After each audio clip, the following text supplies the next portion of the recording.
نبيا ورسولا ربنا زدنا علما وارزقنا فهما ربنا اشرح لنا صدورنا ويسر لنا أمورنا واحلل عقدة من ألسنتنا يفقهوا أقوالنا سبحانك لا علم لنا إلا ما علمتنا إنك أنت العليم الحكيم فأحييكم تحية إسلامية وتحية الإسلام هي السلام السلام عليكم ورحمة الله وبركاته.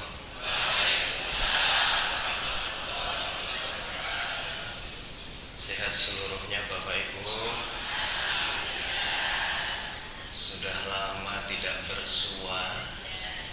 Berapa purnama kita tidak berjumpa Bapak Ibu. Kurang lebih terakhir kita berjumpa sebelum bulan Ramadan, Masya Allah. Sudah melewati 2 bulan, hampir kurang lebih. Tapi alhamdulillah sekali lagi Allah masih berkenan untuk memberikan kepada kita kesempatan untuk berjumpa kembali. Alhamdulillah. Bapak Ibu sekalian yang dirahmati Allah Subhanahu wa taala. Alhamdulillahirabbil alamin. Alhamdulillahi bari'in nasam wa khaliqil lawhi wal qalam. Ahmaduhu ta'ala ala ma azda wa an'am. Wa ashhadu anna nabiyyana Muhammadan abdullah wa rasuluhu al-hadi ila sabilil aqwam. Alhamdulillahilladzi bi ni'matihi tatimmus shalihat wa bi taufiqihi tatahaqqaqul ghayat. Wa huwa alladzi ja'ala hadhihi ad-dunya daral imtihanat wa tajribat wa ja'ala al-akhirata daran ni'am wal maladzat. Ashhadu an la ilaha illallah wahdahu la syarika lah wa ashhadu anna nabiyyana Muhammadan abduhu wa rasuluhu la nabiyya wa la rasula ba'dah. Amma ba'du fa ya ibadallah usi nafsi wa iyyakum bi taqwallahi azza wa jalla. Haitsu qala tabaraka wa ta'ala fi kitabihil karim. A'udzu billahi minasy syaithanir rajim. Wa may yattaqillaha yaj'al lahu makhraja wa yarzuqhu min haitsu la yahtasib. Wa may yatawakkal 'ala Allahi fa huwa hasbuh. Amma ba'du. Bapak-bapak dan ibu-ibu sekalian yang dirahmati Allah, kiranya tiada kata yang pantas untuk memulai kajian kita pada pagi hari ini tidak lain dan tidak bukan adalah satu kalimat alhamdulillah, bersyukur. Apa Bapak Ibu? Bersyukur. Hari ini kita masih dibangunkan kembali oleh Allah. Bukan berarti kita ini hamba yang hebat. Bapak Ibu merasa hebat? Tidak sama sekali. Pagi hari ini kita masih dibangunkan Allah, bukan berarti kita ini hamba yang kuat. Apakah Bapak Ibu hamba yang kuat? Tidak juga. Bukan berarti kita ini hamba yang mulia, lantas Allah membangunkan kita pada pagi hari ini. Tapi bisa jadi justru sebaliknya Bapak Ibu.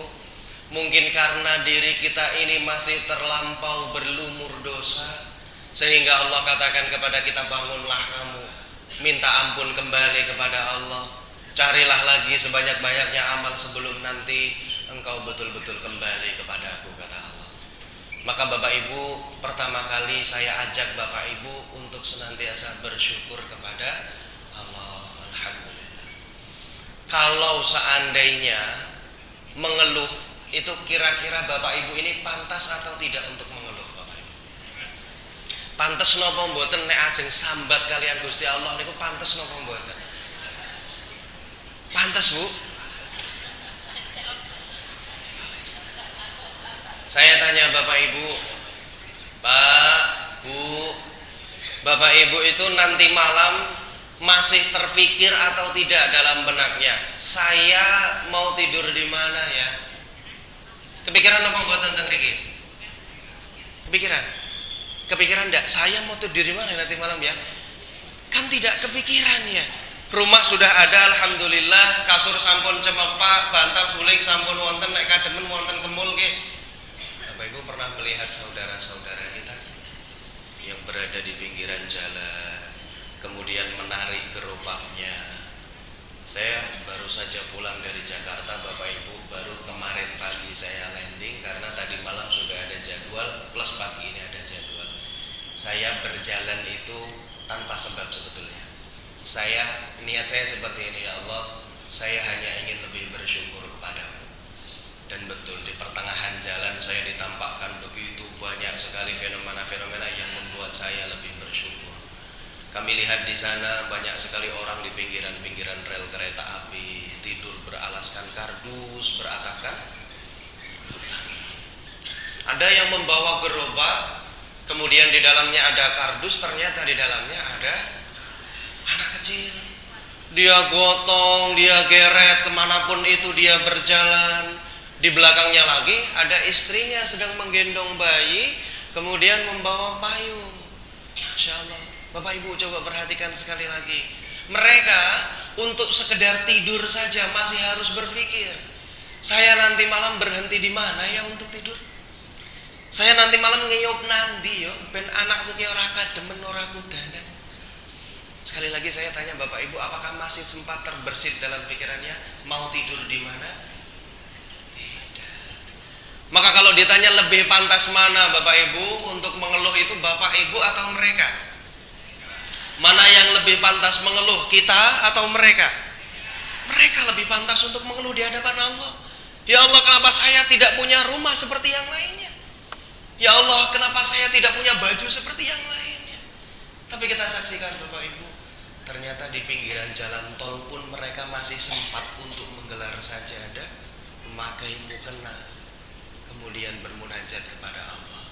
Sedangkan kita yang serba berkecukupan kadang-kala lupa ketika dipanggil oleh Allah Subhanahu wa Ta'ala. Maka sekali lagi Bapak Ibu, tidak pantas sedikit pun kita ini untuk mengeluh di hadapan Allah. Lebih pantas lagi untuk bersyukur kepada Allah. Ibu, pagi hari ini saya tanya, kepikiran nopo mboten ajeng masak nopo? Sampun wonten teng mriki Bu, mungkin masak nopo nggih, ngoten nggih. Ajeng masak nopo Bu? Nyuwune nopo Pak? Rendang. Oh, iso-iso kok rendang. Ya, enten mungkin dalam benak batin ibu-ibu, saya mau masak janggel lah. Nah, akhirnya setelah ini mampir ke pasar cari janggel.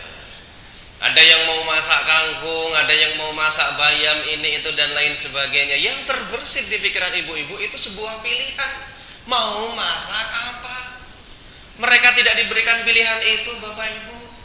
Yang mereka pikirkan hanyalah, saya masih bisa makan gak ya? Tidak ada nasi, tidak ada uang sepeser pun. Bahkan saya harus mengumpulkan dulu kaleng demi kaleng, botol demi botol. Bapak Ibu nanti ngerosok nopo mboten? Nanti. Saya pernah mencoba merosok Bapak Ibu. Hanya untuk apa? Merasakan bagaimana rasanya ngerosok. Aneh toh kula niku enggak aneh itu. Tapi bukan terus mencari di pinggiran jalan, bukan. Saya dengan adik saya itu kita mengumpulkan botol-botol minuman yang kita minum. Jadi minum air mineral, minum apa kita kumpulkan semuanya. Selama kurang lebih 2 bulan alhamdulillah sudah terkumpul banyak. Kemudian kita pisahkan tutup botol dari botolnya supaya lebih enak nanti untuk pengepulnya itu menerima gitu ta. Sudah kita kumpulkan terus diringsek ngene kok kita masukkan ke karung. Bu, alhamdulillah dapat 2 karung. Wah, kathah napa mboten niku? Kathah. Terus, Dik, saiki tok gawa ning nggon pengepul rosok ngono. Betul Bu, adik saya itu juga nggak malu kok bawa itu. Adik saya perempuan padahal itu. Bawa ke samping TGP, Bapak Ibu kalau tahu di samping stadion TGP itu ada pengepul di sana itu ya. Dibawa sama adik saya ke sana, dijual lah betul 2 karung botol itu. Pulang-pulang saya tanya, entuk piro? Pinten Bu? 20, Pak. 10.000. Pak, Bu, bayangkan saya minum 2 bulan dikumpulkan cuma dapat.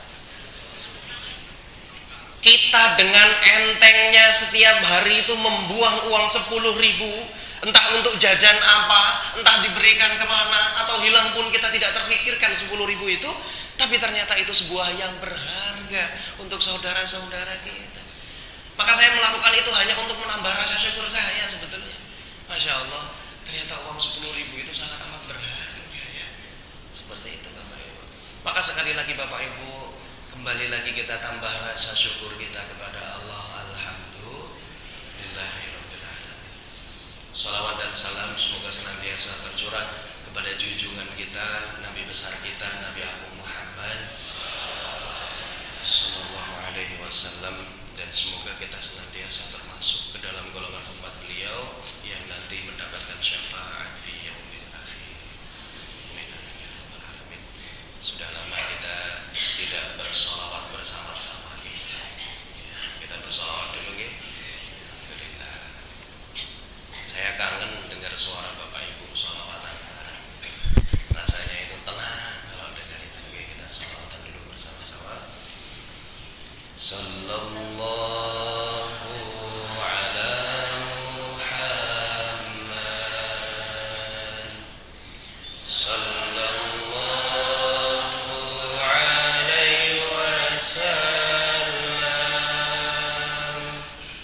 Sallallahu ala Muhammad.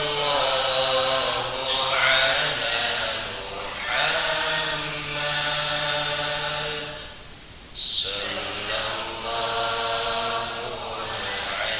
wasallam. Sallallahu ala Muhammad. Sallallahu alaihi wasallam. Sallallahu ala Muhammad.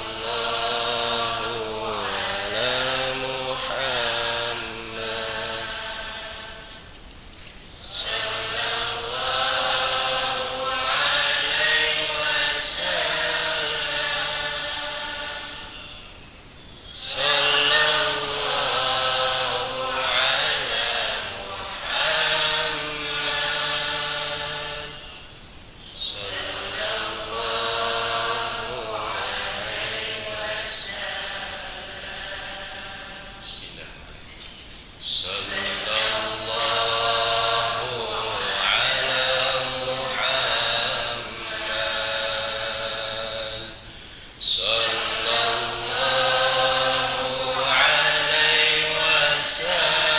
wasallam. Sallallahu ala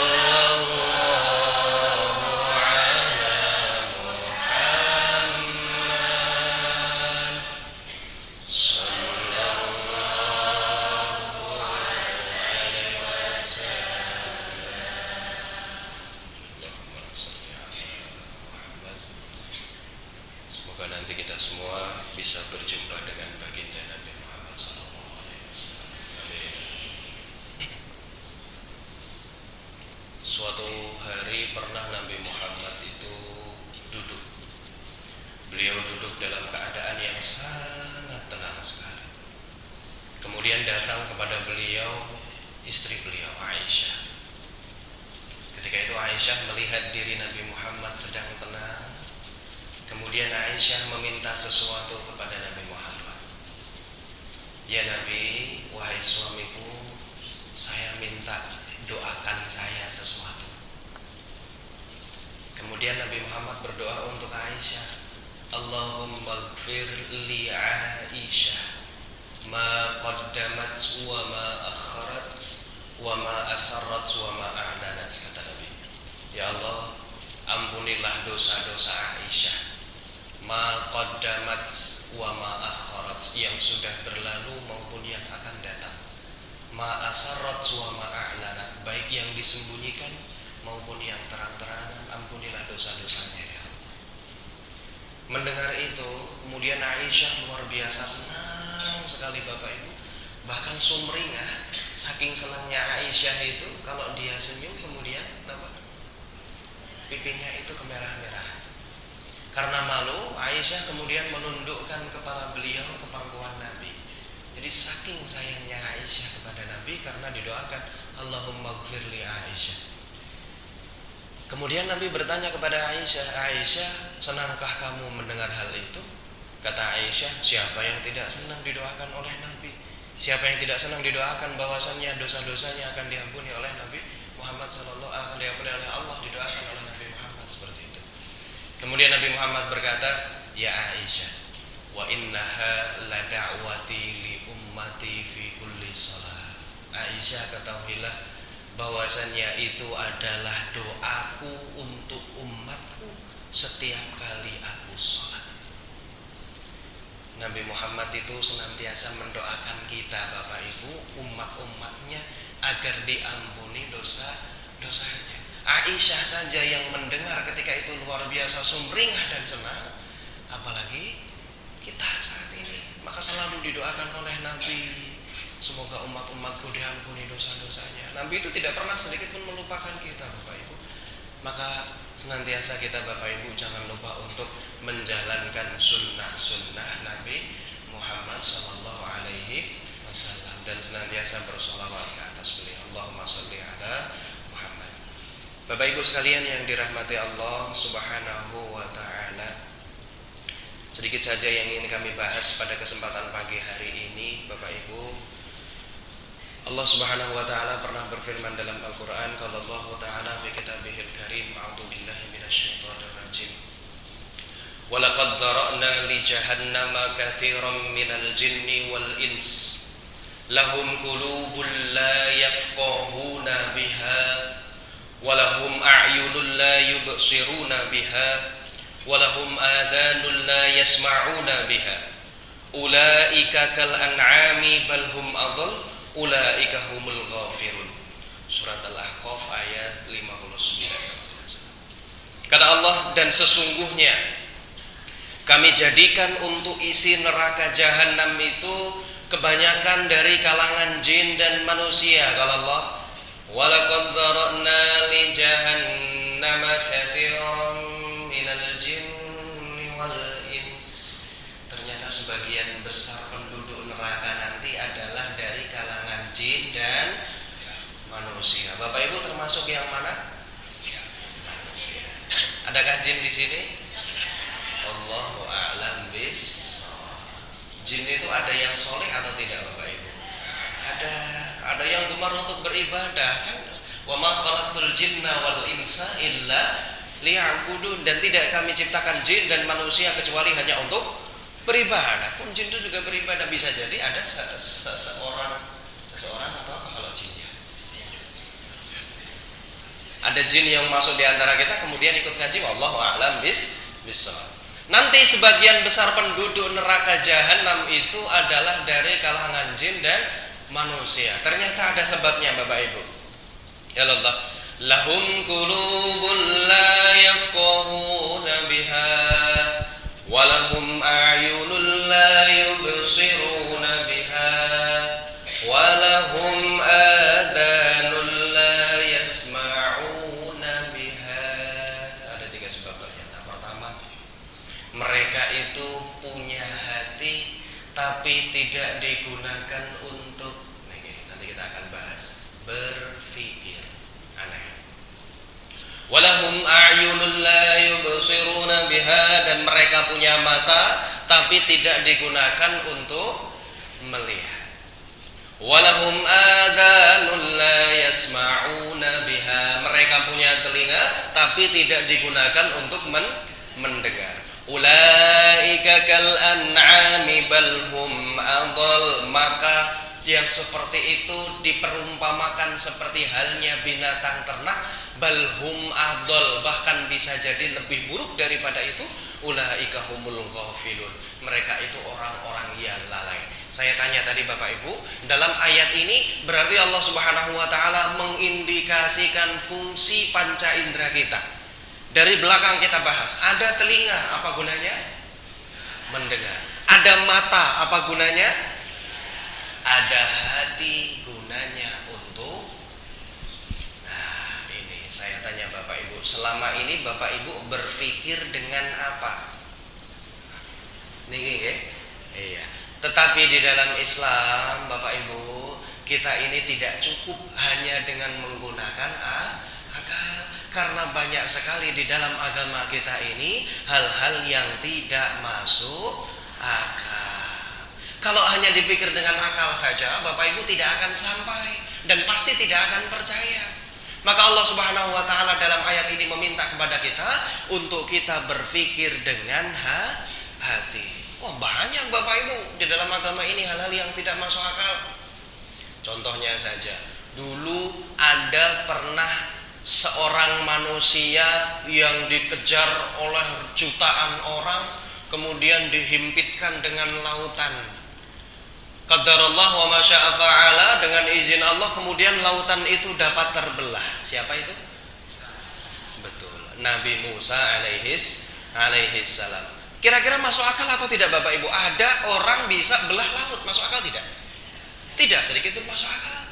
Saya kalau tidak salah pernah ceritakan dulu sedikit di sini, yang dibelah oleh Nabi Muhammad itu namanya apa? Lautnya laut apa? Laut Merah, betul. Bukan di bagian bawah yang merah besar itu, bukan Bapak Ibu, tapi di ujung atasnya. Namanya Tanjung Nuwaiba. Jadi yang dibelah oleh Nabi Muhammad itu berada di Tanjung Nuwaiba atau Semenanjung Nuwaiba. Jarak antar satu sisi laut dari sini sampai ke sana itu kurang lebih 1.800 meter. Berapa? 1.800 meter itu berarti berapa kilometer Pak? Hampir 2 kilo, 1,8 kilometer itu yang dibelah oleh Nabi Musa. Kedalaman Laut Nuwaiba tadi atau Laut Merah di Semenanjung Nuwaiba itu kurang lebih 800 sampai 900 meter. Jeru napa mboten Pak? Jeru nggih, mboten mek jeru niku jeru. Bapak Ibu kalau renang itu pol-pole pinten meter toh Pak? 2 meter kali ya? Iya. 2 meter saja pakai napa? Pelampung gitu. Niki coba bayangkan, ada laut dengan kedalaman 900 meter dan ini alhamdulillah sudah diteliti oleh banyak ilmuwan. 900 meter dalamnya, panjangnya 1.800 meter. Yang turun bersama dengan Nabi Musa itu kurang lebih ada 600.000 orang, dikejar oleh pasukan Fir'aun yang jumlahnya 2 kali lipat 1,2 juta orang. Bapak Ibu coba bayangkan, pasukan Fir'aun itu sudah sempat melihat Nabi Musa. Dan Nabi Musa bersama dengan kaumnya itu sudah ketakutan. Bahkan kaumnya itu sudah berkata kepada Nabi Musa, "Ya Nabi, bagaimana ini jika kita tersusul oleh Fir'aun? Habislah kita." Nabi Musa hanya berkata, "Sudah, inna rabbi sayahdin." Bahwasannya Tuhanku pasti akan memberikan petunjuk. Betullah Allah memerintahkan kepada Nabi Musa untuk memakai tongkatnya itu, kemudian terbelahlah Laut Merah atau di Semenanjung Nuwaiba tadi. Barulah turun mereka satu persatu Bu. Nek mandap 800 meter niku napa nggih anjlok? Mboten nggih anjlok ya saya. Ndak, turun satu persatu, perlahan mereka turun, kemudian berjalan melintasi 1,8 kilo, naik lagi 800 meter. Saya tanya Bapak Ibu, berarti peristiwa menyeberangnya Nabi Musa di Laut Merah itu sebentar atau lama? Lama. Harus turun satu persatu, jalan lagi satu persatu, naik lagi satu persatu. Berarti pun peristiwa di mana laut itu terbelah itu juga lama, tidak sebentar. Maka kalau dipikir-pikir, ada angin besar pun itu tidak akan bertahan selama itu. Sekali lagi, ini peristiwa yang tidak masuk akal. Kenapa Bapak Ibu bisa percaya? Kenapa bisa percaya? Beriman, betul. Karena ini sudah dituliskan dalam Al-Quran. Kalau bukan karena iman dan hati Bapak Ibu yang berpikir, niscaya Bapak Ibu akan mengingkari hal tersebut. Kemudian Nabi Musa sudah naik, barulah Fir'aun turun. Dengan izin Allah, laut itu tertutup kembali. Kemudian Fir'aun dan para pasukannya ditenggelamkan di Laut Merah tersebut. Ini tidak masuk akal. Ada juga seorang manusia yang pernah dilemparkan ke kobaran api yang menyala-nyala, tapi tidak sedikit pun membakar kulitnya. Siapa? Nabi Ibrahim alaihissalam. Wah, sebentar lagi pasti akan banyak pengajian yang membahas tentang Nabi Ibrahim. Nanti mungkin saya next time bahas ya, karena sudah dekat dengan Idul Adha. Kita lihat ada di awal-awal peristiwa kenabian Nabi Ibrahim itu, setelah ia menemukan agama tauhid, kemudian berislam, ia mendakwahkan agama itu kepada para kaumnya. Ada salah seorang raja yang menentang Nabi Ibrahim. Namanya raja siapa Bapak Ibu? Namrud, betul. Nabi Ibrahim hancurkan itu. Jadi ceritanya kan ketika itu Nabi Ibrahim itu diminta untuk ikut kaum Babilonia untuk pergi ke luar kota karena ada hari raya di luar kota. Tapi Nabi Ibrahim ketika itu beralasan bahwasannya dia sakit padahal tidak sakit. Nah, ini namanya tauriyah Bapak Ibu. Tauriyah itu seperti ngomong ya. Kalau kita bisa bilang bohong, mungkin bisa jadi juga, tapi untuk kebaikan, betul. Nabi Ibrahim bilang saya sakit, padahal tidak sakit. Akhirnya Nabi Ibrahim tidak ikut kaum Babilonia untuk pergi keluar kota. Nabi Ibrahim tetap di situ untuk menghancurkan berhala. Dihancurkanlah Nabi Ibrahim itu berhala-berhala, semuanya dihancurkan yang kecil-kecil, kemudian disisakan satu yang paling besar. Dikalungkan kapaknya di situ, kemudian Nabi Ibrahim pergi. Sepulangnya kaum Babilonia ke kota mereka, seraya mereka kaget luar biasa. Loh, kok hancur semua ini? Di mana berhala-berhala kita?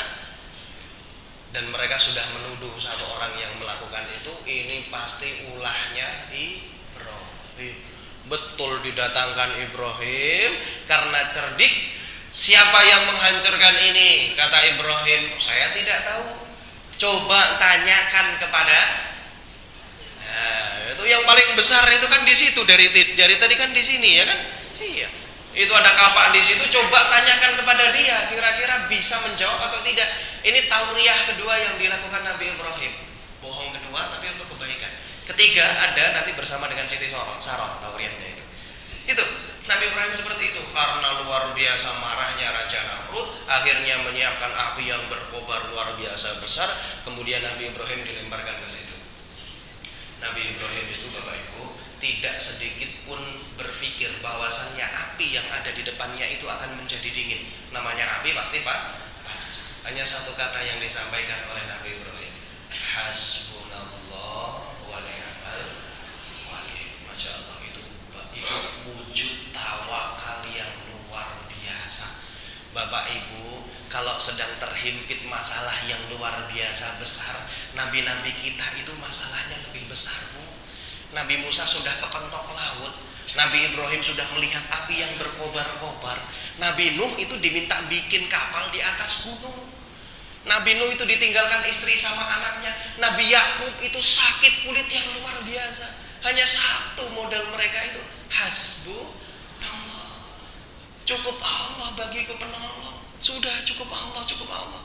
Hasbiyallahu la ilaha illahu. Bahkan kata Nabi Muhammad seperti itu. Maka Bapak Ibu ketika kita dihimpitkan dengan masalah yang luar biasa besar, mungkin dalam hati kita, kok ketoke wis ra iso ana dalane yo. Ketoke sudah mentok, tidak bisa lagi ada permasalahan ini selesai dan lain sebagainya. Jangan ambil tali Bapak Ibu. Mau ngapain?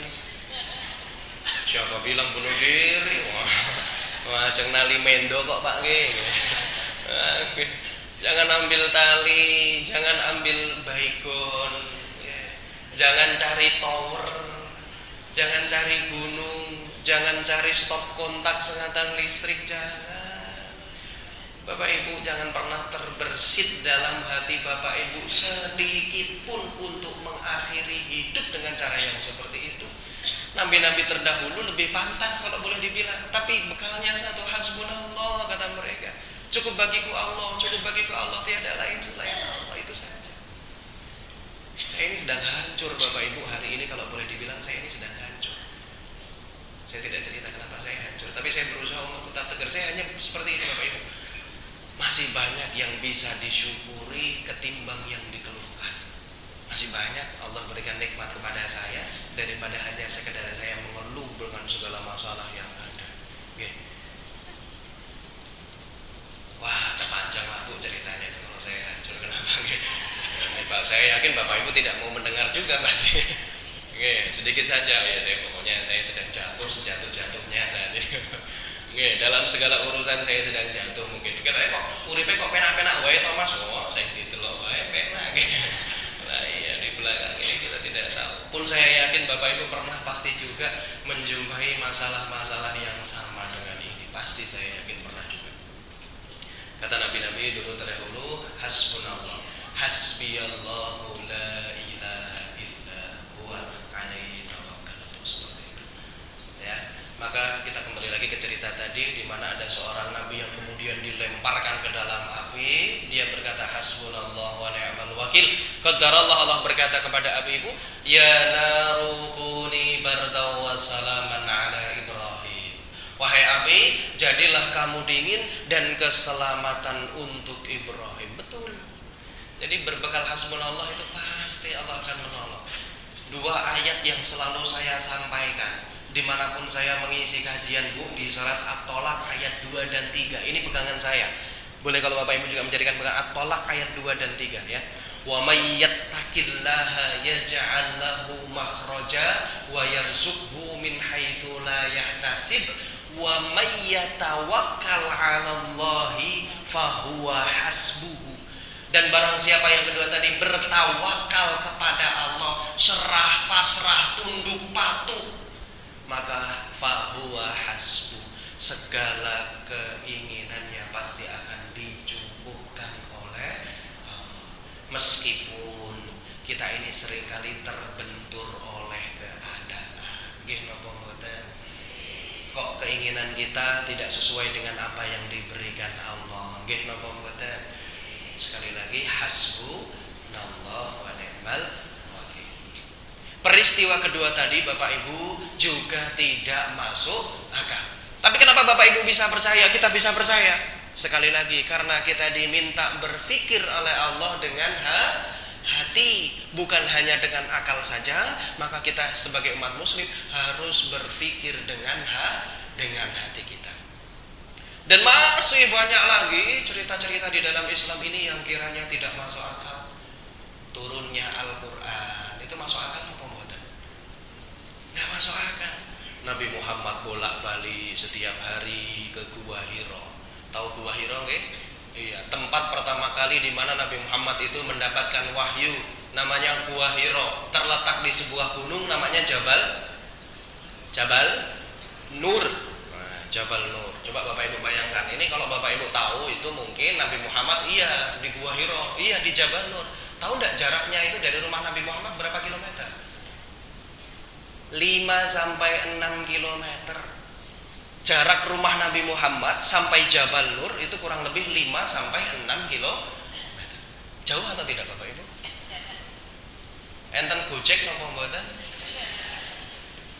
Ada sepeda, bahkan belum ada sepeda, motor belum ada.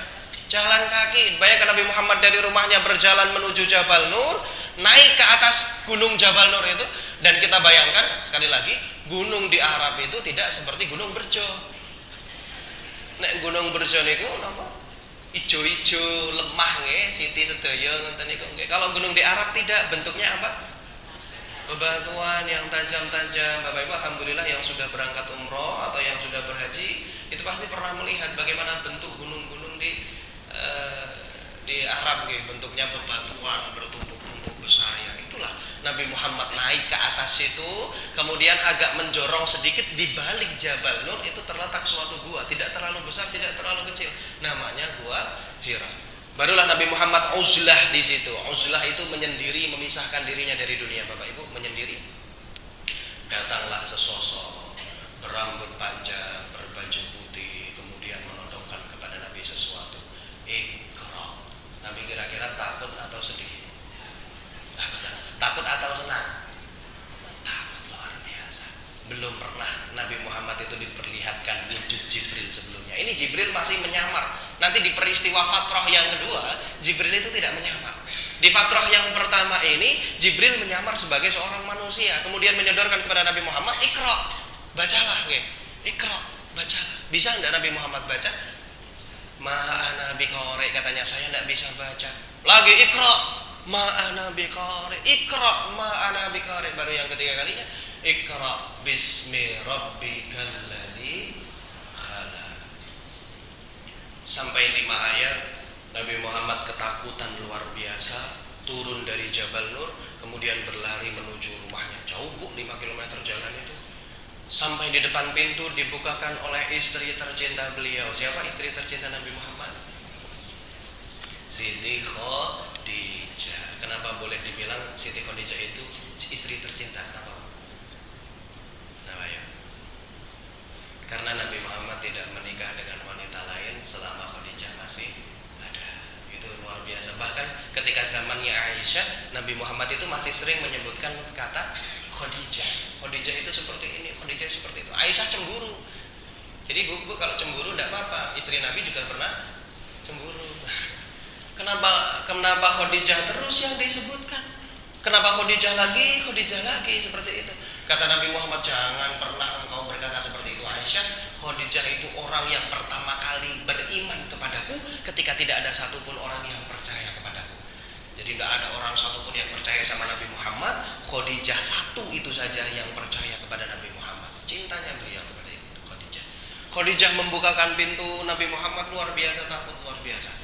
Nah ini Bapak Ibu, istri yang solihah itu kemudian tidak boten kupuh, tidak terus panik juga, tidak. Justru ia menenangkan Nabi Muhammad. Ia bawa masuk suaminya, kemudian ia dudukkan, ia selimuti dulu sampai sudah tenang, barulah ditanya, ada apa mas, kenapa mas, dan lain sebagainya. Bapak Ibu, Nabi Muhammad itu ketika melihat wajah Siti Khadijah, setengah dari ketakutannya itu tiba-tiba hilang seketika. Bapak-bapak kondur saking nyambut damel. Di rumah ketemu ibu, hilang capeknya atau tidak?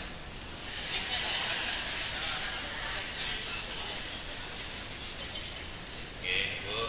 Jadi jangan langsung disodori di gawane di martabak inti, jangan ya. Itu Siti Khadijah seperti itu. Masya Allah, luar biasa. Itu fatrah yang pertama. Fatrah yang kedua, beberapa kurun waktu Nabi Muhammad tidak diberikan wahyu. Kemudian Nabi Muhammad bola-balik dari rumahnya menuju Gua Hira, sampai suatu saat Nabi Muhammad itu turun dari Gua Hira. Barulah di situ di fatrah yang kedua ini Nabi Muhammad melihat sosok Jibril secara langsung. Ini disebutkan dalam hadis secara rinci Bapak Ibu. Ketika itu ada yang memanggil Nabi Muhammad dari kejauhan. Ya Muhammad. Lihat ke kanan, kok gak ada orang. Ya Muhammad. Lihat ke kiri, kok gak ada orang juga. Lagi, ya Muhammad. Kesempatan terakhir Bu, ini lihat ke belakang. Kalau di belakang tidak ada orang berarti lari ya. Nabi Muhammad lihat ke belakang, ternyata tidak ada orang. Barulah yang terakhir, ya Muhammad. Nabi Muhammad melihat ke atas, di situ terlihatlah malaikat Jibril. Sayapnya luar biasa membentang dari ujung sampai ujung, luar biasa besar sekali. Sampai Nabi Muhammad itu berkata, "Fara'ibtu minhu." Fara'ibtu itu sudah sangat amat takut sekali. Larilah kembali Nabi Muhammad menuju rumah. Singkat cerita dikemuli oleh istrinya. Barulah turun ayat yang kedua, ya ayyuhal mudaththir, wahai orang-orang yang berselimut. Itu fatrah kedua. Ini turunnya Al-Quran itu ada 3 fatrah. Fatrah yang ketiga itu turunnya surat Ad-Duha. Ya, sama seperti cerita tadi, tapi lebih rinci. Kapan-kapan insya Allah kalau masih ada waktu kita ceritakan mengenai turunnya surat Ad-Duha. Bapak Ibu sekalian yang dirahmati Allah Subhanahu wa taala, kami hanya ingin menekankan bahwasannya kejadian-kejadian di dalam Islam itu tadi banyak hal yang tidak masuk akal. Maka kita sebagai umat muslim jangan hanya menghakimi segala sesuatu dengan otak pikiran kita saja, tapi lebih daripada itu gunakan hati kita untuk berpikir. Bapak Ibu sekalian yang dirahmati Allah Subhanahu wa taala, sekali lagi sebelum kami tutup kajian pada pagi hari ini, kami mengajak kepada Bapak Ibu, marilah kita senantiasa untuk memohon ampun kepada Allah Subhanahu wa taala. Barangkali tertutupnya rahmat Allah selama ini itu karena masih banyaknya dosa-dosa kita. Astagfirullahaladzim. Astagfirullahaladzim. Astagfirullahaladzim. Maka Bapak Ibu sekalian yang dirahmati Allah Subhanahu wa taala, marilah kita tutup kajian pada pagi hari ini dengan sama-sama berdoa. Sebelum itu seperti biasa kita beristighfar dulu 3 kali, baru setelah itu kita tutup dengan doa.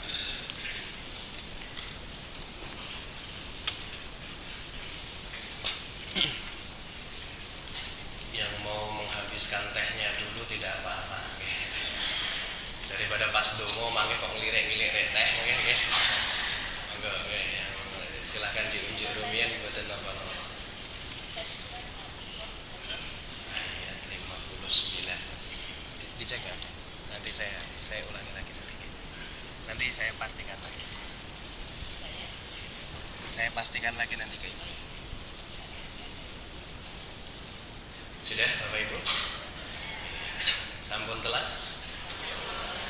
Saya pernah cerita dulu, Aisyah itu menangis karena minum air. Pernah dengar ya? Iya, masih ingat atau tidak? Lupa saja, nggak bisa bilang aja. Aisyah itu minum air kemudian menangis, ya, menangis. Kemudian ditanya oleh para sahabat, kenapa Aisyah engkau menangis? Kata Aisyah, saya itu takut bahwasannya segala apa yang dititipkan Allah kepada saya itu semuanya ada pertanggungjawabannya, termasuk satu tetes air yang saya minum barusan itu ada pertanggungjawabannya. Nah, itu nanti dipertanggungjawabkan Bu itu. Ayo, telas ya?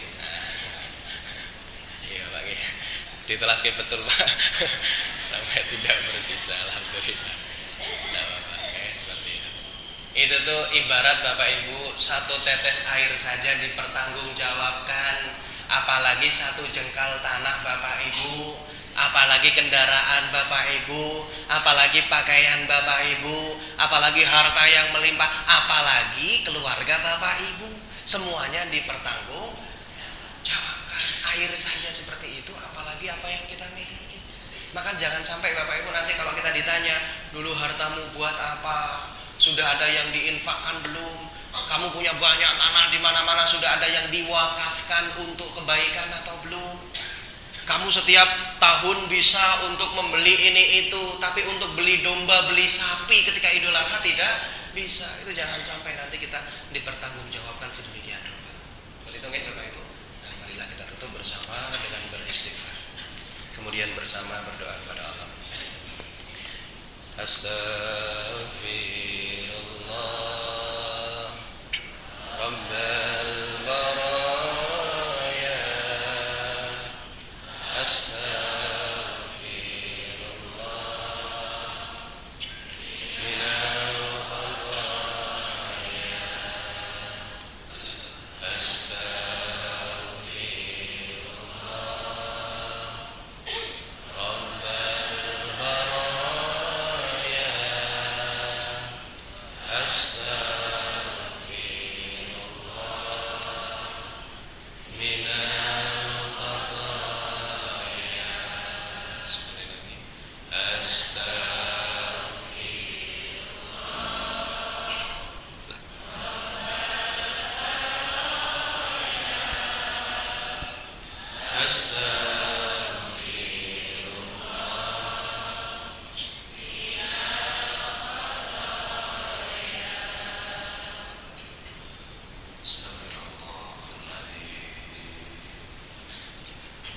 الذي لا إله إلا هو الحي القيوم وأتوب إليه.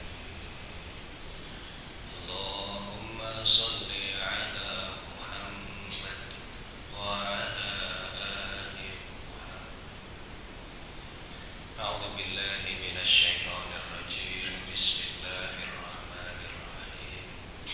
Ya Allah ya Karim, pagi hari ini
Ya Allah ya Ghaffar, ya Allah yang Maha Pengampun segala dosa.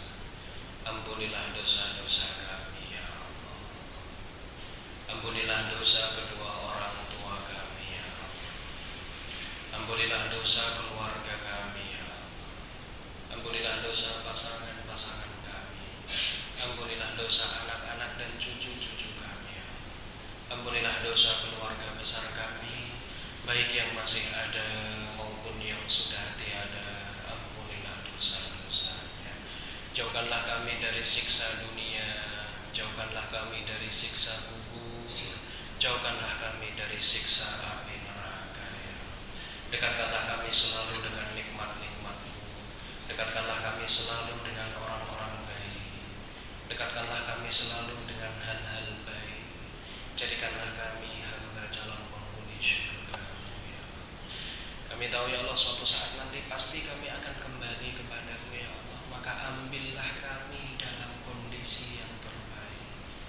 Ambillah kami dalam kondisi keimanan dan keislaman yang terbaik. Ambillah kami di posisi yang terbaik. Ambillah kami di waktu dan di tempat yang terbaik, sehingga kami bisa mendapatkan predikat husnul khatimah. Allahumma khtimna bi husnil khatimah wa la takhtimna bi su'il khatimah. Jangan jadikan dunia ini melenakan kami dari-Mu ya Allah. Jadikanlah setiap ketetapan yang Engkau turunkan kepada kami adalah yang terbaik untuk kami. Allahumma ja'al kulla qada'in qadaitahu lana khair. Rabbana atina fid dunya hasanah wa fil akhirati hasanah wa qina adzabannar. Subhana rabbika rabbil izzati amma yasifun wa salamun alal mursalin walhamdulillahi rabbil alamin.